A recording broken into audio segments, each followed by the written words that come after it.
ഈശോയുടെ സാന്നിധ്യം നമ്മളെ പരാജയങ്ങളിൽ നിന്നും വിജയത്തിലേക്ക് ആനയിക്കുന്നു. ജോസഫ് സഹോദരന്മാരാൽ ചതിക്കപ്പെട്ട് അടിമച്ചന്തയിൽ വിൽക്കപ്പെട്ട് ഒരു വ്യക്തിയുടെ അടിമയായി, ഒരു മാസ്റ്ററിന്റെ കീഴിൽ നിൽക്കുക. അദ്ദേഹത്തിന് അടിമയായി നിൽക്കുന്ന സമയത്ത് ഉൽപ്പത്തി പുസ്തകം 39 അധ്യായത്തിൽ നമ്മൾ ഇപ്രകാരം കാണുന്നു: കർത്താവ് ജോസഫിന്റെ കൂടെ ഉണ്ടായിരുന്നു.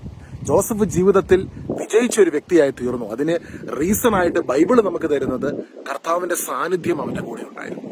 ഈ ജോസഫിനെ വിലയ്ക്ക് വാങ്ങിയ യജമാനന് ജോസഫിനെ ഒത്തിരി ഇഷ്ടപ്പെട്ടു. അത് ജോസഫിന്റെ മേൽ പ്രതിഫലിച്ച ദൈവ സാന്നിധ്യമാണ്. കർത്താവ് അവന്റെ കൂടെ ഉണ്ടെന്ന് ആ യജമാനന് മനസ്സിലായി. അവനെ സക്സീഡ് ആകുന്നതിന് വേണ്ട, അവന്റെ ജീവിതത്തിൽ വേണ്ട കാര്യങ്ങളെല്ലാം ഈ യജമാനൻ ചെയ്യുവാൻ വേണ്ടി തുടങ്ങുന്നു. പിന്നീട് നമ്മൾ ജോസഫിന്റെ കഥ നമുക്കറിയാം. ഈജിപ്തിന്റെ ഭരണാധികാരിയായി ജോസഫ് മാറുകയാണ്. അതിന്റെ കാരണം എന്താ? കർത്താവിന്റെ സാന്നിധ്യമാണ് അവനെ ഈ വിജയത്തിലേക്ക് നയിക്കുവാൻ ഇടയായി തീർന്നത്. ഇന്ന് പ്രിയ സഹോദരങ്ങളെ, ഇന്ന് നമുക്ക് ദൈവത്തോട് പറയുവാൻ ഒരു കാര്യമേ ഉള്ളൂ. എന്താ? കർത്താവ്, ഈ സാഹചര്യം, എന്റെ മുൻപിൽ നിൽക്കുന്ന ചില സാഹചര്യങ്ങൾ എന്റെ കഴിവിൽ എനിക്ക് ഇതിനെ ഓവർകം ചെയ്യാൻ പറ്റുന്നില്ല. നിന്റെ കൃപ എനിക്ക് ആവശ്യമാണ്. എഫെസോസുകാരുടെ ലേഖനത്തിന്റെ 6 അധ്യായത്തിൽ നമ്മൾ ഇപ്രകാരം കാണുന്നുണ്ട്: അവസാനമായ കർത്താവിലും അവിടുത്തെ ശക്തിയുടെ പ്രാഭവത്തിലും നിങ്ങൾ കരുത്തുള്ളവരാകുവിൻ. ഇന്ന് ഈശോയോട് നമുക്ക് പറയാം: ഈശോയെ, ഞാൻ വീക്കാണ്, എനിക്ക് ചില കാര്യങ്ങൾ ചെയ്യാൻ പറ്റത്തില്ല, പക്ഷെ നിന്റെ ശക്തിയുടെ പ്രാഭവത്തിൽ, നിന്റെ കരുത്തിൽ ഞാൻ മുറുകെ പിടിക്കുന്നു.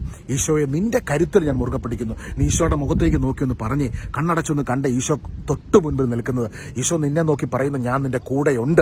ഈശോയെ, എനിക്ക് പറ്റത്തില്ല, നിന്റെ ശക്തിയുടെ പ്രാഭവത്തിൽ എന്നെ വഴി നടത്തുമാറാകണമേ എന്ന് പറയുമ്പോൾ തന്നെ കർത്താവിന്റെ വചനമായത് എഫെസോസ് 6:10 അവസാനമായ കർത്താവിലും അവിടുത്തെ ശക്തിയുടെ പ്രാഭവത്തിലും നിങ്ങൾ കരുത്തുള്ളവരാകുവിൻ.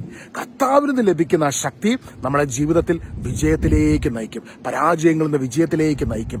ഇവിടെ നമ്മൾ എന്നുള്ള പിടിവിട്ട് എന്റെ പ്ലാൻ എന്നുള്ള ആ ചിന്ത മാറി എന്റെ ഈശോയുടെ ഹിതം, എന്റെ ഈശോയുടെ സാന്നിധ്യം, എന്റെ ഈശോയുടെ അഭിഷേകം എന്നിൽ നിറയപ്പെടുമാറാകട്ടെ.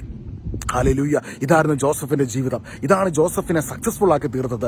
ഈ ദൈവിക അഭിഷേകം നമ്മൾ ഓരോരുത്തരെയും ജീവിതത്തിൽ വിജയത്തിൽ മുന്നേറുവാൻ സഹായിക്കും. ഈശോ എല്ലാവരെയും ധാരാളം അനുഗ്രഹിക്കട്ടെ. നല്ല ഈശോയെ, പരാജയപ്പെട്ട് ജീവിതത്തിൽ മുൻപോട്ട് പോകാൻ കഴിയാതെ നിൽക്കുന്ന ഓരോ മക്കളെയും അവിടുന്ന് ഈ സന്ദേശത്തിലൂടെ ശക്തിപ്പെടുത്തുന്നതിനെ ഓർത്ത് നന്ദി പറയുന്നു. നിത്യപിതാവും പുത്രനും പരിശുദ്ധാത്മാവുമായ സർവേശ്വര എന്നേക്കും.